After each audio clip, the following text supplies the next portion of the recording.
What's up, guys? How are you? Welcome into a Monday morning episode of the Daily Juice Podcast. My name is Matt Perrault. You guys can follow me across all of my socials at Sports Talk Matt, and we have been busy on the socials. Following the halftime show, following the absolute ass kicking the Chiefs took at the hands of the Philadelphia Eagles last night. We did well, but that darn last garbage time touchdown throw that the Eagles gave up to the Chiefs burned us with the total on the teaser. We were right there, 54. We would have had a huge night if the teaser had come in. It would have been awesome. Would have been up over 3 units on the Super Bowl. But we go 0-1 on our 1-unit plays, down 1.2 units. Overall, though, a very successful Super Bowl for us. Patrick Mahomes throws a pick. Devontae Smith, big, over 50 yards receiving, touchdown as well. Jalen Hurts with the tush push, anytime touchdown. That also cashed another bet for us, under 1.5 yards for the shortest touchdown. Jalen Hurts throws over 199 passing yards, so we go 4-0 on that graphic.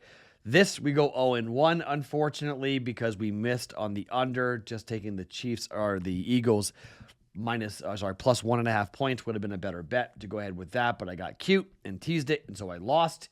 And then we wound up, shortest touchdown comes in, higher scoring was the second half. Chiefs player to rush for a touchdown didn't happen. All three of their touchdowns, or two of their touchdowns were passing touchdowns for the Chiefs. No rushing touchdowns for the Chiefs in the game, but a thorough and complete ass-kicking at the hands of the Eagles. Look, as a Patriot fan, I never thought the dynasty talk was worth it anyway. I never put the Chiefs even anywhere near the Patriots, but I also didn't put Patrick Mahomes anywhere near Tom Brady.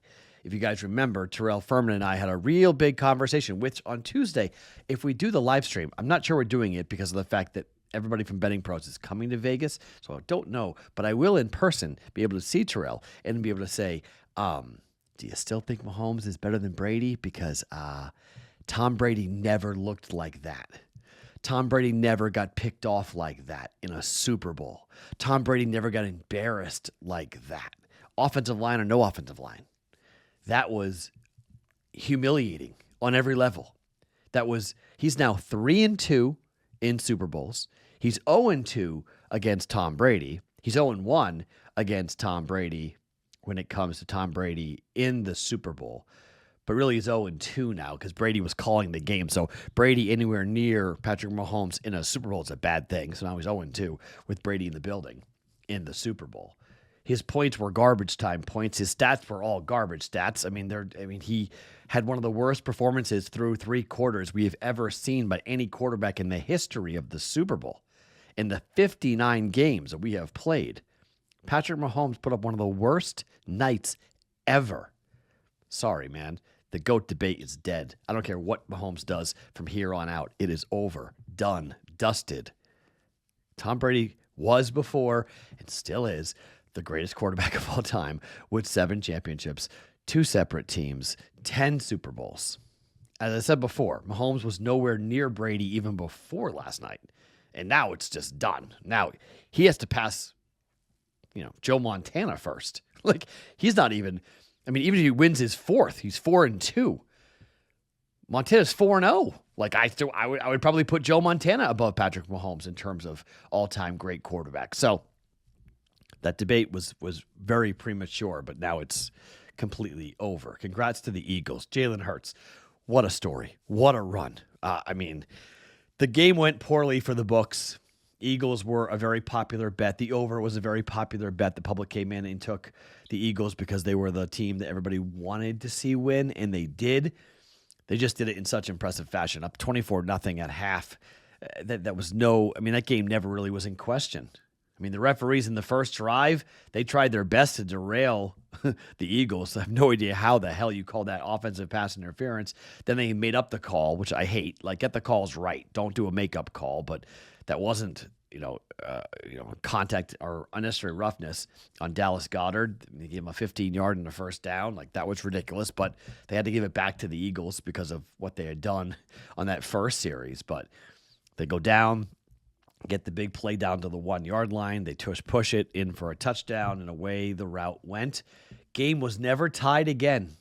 Eagles never relinquished the lead. The game was never even close to being, it was a one-score game, and then it was never that close ever again. Like, it never got back to a one-score game. Just total domination for the Eagles. Total domination. Really impressive for Philadelphia. So enjoy that one.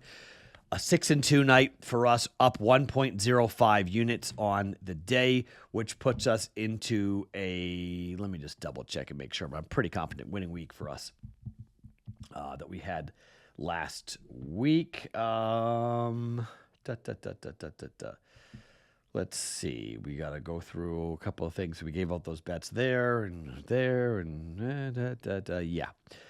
I got to double check on it, but I'm pretty confident that being up over 1.05 units gives us a winning day and a winning week. Not by a lot, but it's a winning week. So we're not up a ton in February, but we are up in February, which is exciting. And, well, actually, let me take that back. I think we're flat in February. So, yeah, I think we're flat in the month of February. So, to start the month, I'll do some different calculus on this to figure out exactly, but I think we're flat. So, we ended up about 8 units. We're up about 7.5 units right now for the month of February. So, here, I'll do some math later. But, quick little side note.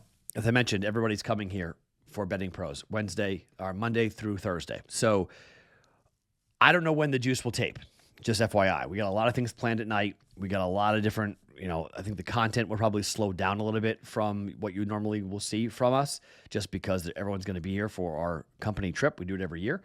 So everyone's here. So I don't know when I'm taping the juice. It could come out at weird times. Just heads up. The rest of the week could be a little funky for when the Daily Juice actually drops.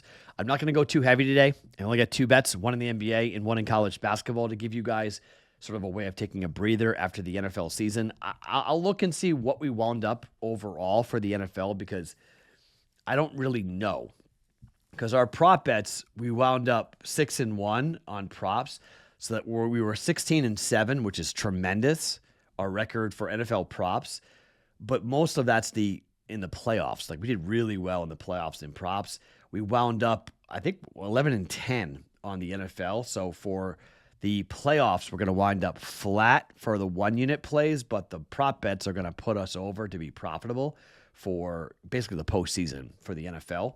But, we got to go all the way back to the 24-25 totals, and we wound up for the entire year of 2024, we wound up 5.1 units in the NFL. In NFL props, we were up 5.5 units in the NFL. So I can't really, I have to extrapolate what happened last year in the playoffs. But last year, if you remember, I had a really bad January, and then I went 8-0 in the Super Bowl to basically clean it all up. So most of those numbers are from this past year. So with that stated, I think we're going to probably wind up somewhere in the neighborhood of up 12 to 13 units for the NFL season, which is tremendous, I will take that every time. We did very well in the NFL this year. Hopefully we'll do it again coming up next year, when we get going in late August, early September for the NFL. Speaking of the NFL, we still have it available for you guys. If you guys want to grab a hold of where is it? Uh-oh. Hold on. I have to go and find that, because the Michael Strahan jersey is available for you guys. If you want to get a hold of the Michael Strahan jersey, this has been something that has been very popular, and it's available for you guys right now. Let me go ahead. I'm going to have to load this for you guys here. Hold on 1 second. We'll load this for you so you can see the Michael Strahan jersey, because the mentions went through the roof when we did this a couple days ago, with you guys wanting to win this. And yes, there it is. Win a free Michael Strahan signed jersey from our friends at pristineauction.com. Subscribe to the Betting Pros YouTube channel, comment on this video, and that's it.